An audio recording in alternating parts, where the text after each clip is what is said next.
Estamos iniciando mais um programa Palavra Ética no YouTube, canal Frei Gilvander Luta pela Terra e por Direitos e por outros meios na internet. Hoje, para refletir com você sobre os atentados contra a democracia no Brasil. Por pouco, nova ditadura, mas ditadura nunca mais. Liberdade vem e canta e saúda este novo sol que vem. Canta com alegria o escondido amor que no peito tens. Mira o céu azul, espaço aberto pra te acolher. Dia 8 de janeiro de 2024, aconteceram em várias capitais de estados do Brasil atos públicos em defesa da democracia que, como flor sem defesa, precisa ser cuidada e construída cotidianamente, pois os arroubos tirânicos de extrema-direita continuam rondando. Em Minas Gerais, o Ministério Público realizou o ato 8 de janeiro Nunca Mais, um tributo ao regime democrático, caracterizando a tentativa de golpe ocorrida em Brasília, dia 8 de janeiro de 2023, como atos abomináveis, inaceitáveis e que devem ser punidos exemplarmente.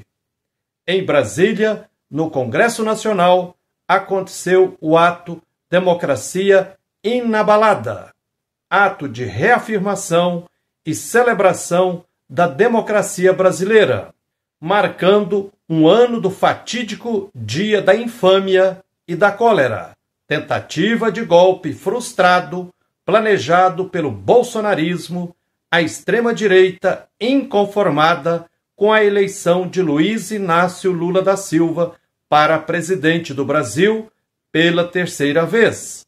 É necessário recordar para manter na memória, para não esquecer e julgar e para que não se repita. Na tarde do dia 8 de janeiro de 2023, a Praça dos Três Poderes em Brasília foi invadida por uma multidão ensandecida, com a cumplicidade da Polícia Militar do Distrito Federal, que escoltou a turba egoísta, deixando de cumprir sua missão constitucional de proteger a Praça dos Três Poderes e seus prédios de ataques de vândalos, arruaça e quebra-quebra no Congresso Nacional, no Palácio do Planalto e no Supremo Tribunal Federal. Foi o que o povo viu, atônito, parte ao vivo, por TVs e também via internet. Vidraças, poltronas, portas, obras de arte foram quebradas. Um rastro de destruição, abjetos atos golpistas.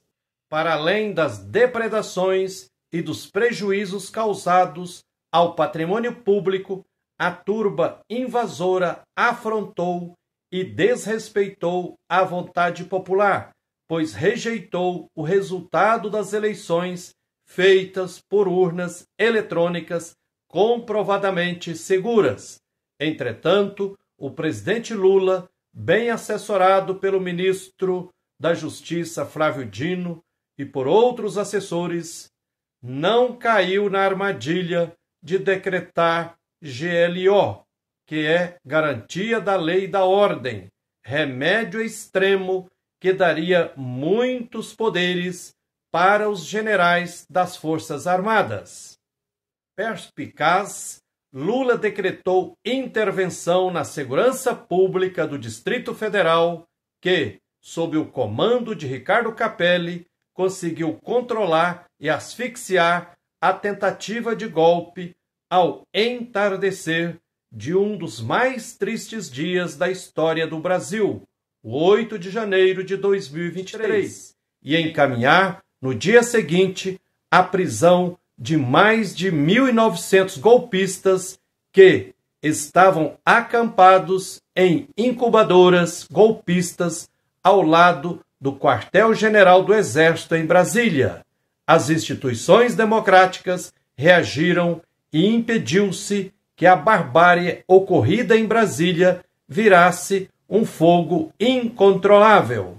Os atos de barbárie que tiveram seu cume em 8 de janeiro de 2023 em Brasília tratam-se do ápice do desdobramento de um processo golpista militar, empresarial e midiático iniciado em 2016, que retirou do poder a presidenta Dilma Rousseff, sem que ela tivesse cometido crime de responsabilidade, e instalaram um desgoverno de usurpadores e golpistas.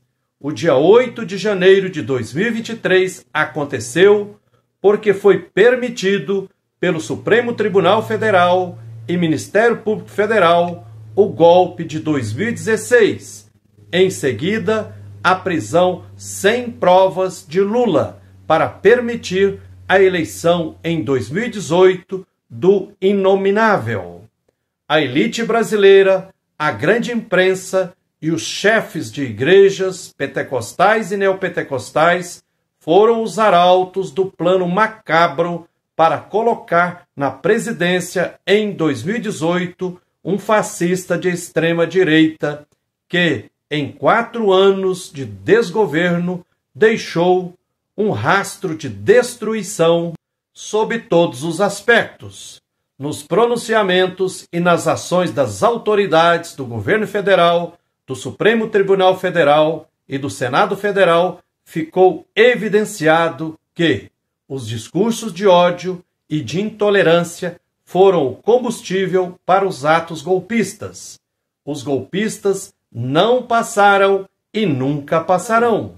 Todas que participaram dos atos golpistas diretamente ou financiando ou estimulando ou sendo mentores intelectuais devem ser levados às barras do Supremo Tribunal Federal, julgados e condenados. Prisão já para quem participou, pagou, planejou e financiou, sem anistia. Eis o grito de luta do povo brasileiro que sabe o valor da democracia. O presidente do Supremo Tribunal Federal, ministro Luiz Roberto Barroso, afirmou: 8 de janeiro de 2023 não foi um ato isolado, foi o cume de um processo golpista planejado, organizado e fomentado por discursos negacionistas de ódio e de intolerância. Funcionários do Supremo Tribunal Federal relataram que, após marretadas no plenário do Supremo, muitos invasores se ajoelharam e rezaram com as mãos para o céu. Que desencontro espiritual é este? De fato, estamos colhendo a tempestade semeada por 34 anos de pontificado de João Paulo II e Bento XVI, que semearam movimentos espiritualistas, fundamentalistas e moralistas como se fosse o jeito cristão de ser e agir.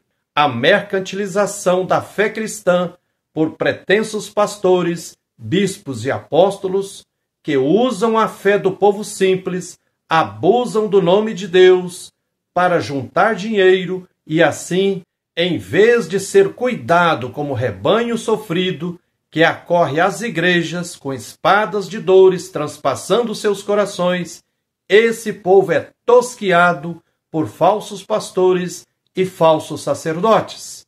Os políticos profissionais, os mais asquerosos, sabendo que ao longo da história passar-se por pessoa religiosa rende muito voto, aproveitaram do espiritualismo moralista construído no meio do povo religioso pelas igrejas eletrônicas e apresentaram o lema isca sedutora ao dizer: Brasil acima de tudo, Deus acima de todos, Deus, pátria e família. Esse foi o lema de quase todos os ditadores e tiranos da história. Mussolini e Hitler, por exemplo, falam em Deus, mas são idólatras. falam em pátria, mas a destroem, e falam em família, mas massacram as famílias com políticas de morte. É evidente que é necessário e urgente regulamentar as redes virtuais, a internet e as big techs, como fez ultimamente a Europa, a Austrália e o Canadá. Não dá para continuar mais a internet como terra sem lei. O Congresso Nacional ainda não regulamentou com sensatez a internet porque está composto por uma maioria de centro, direita e de extrema direita.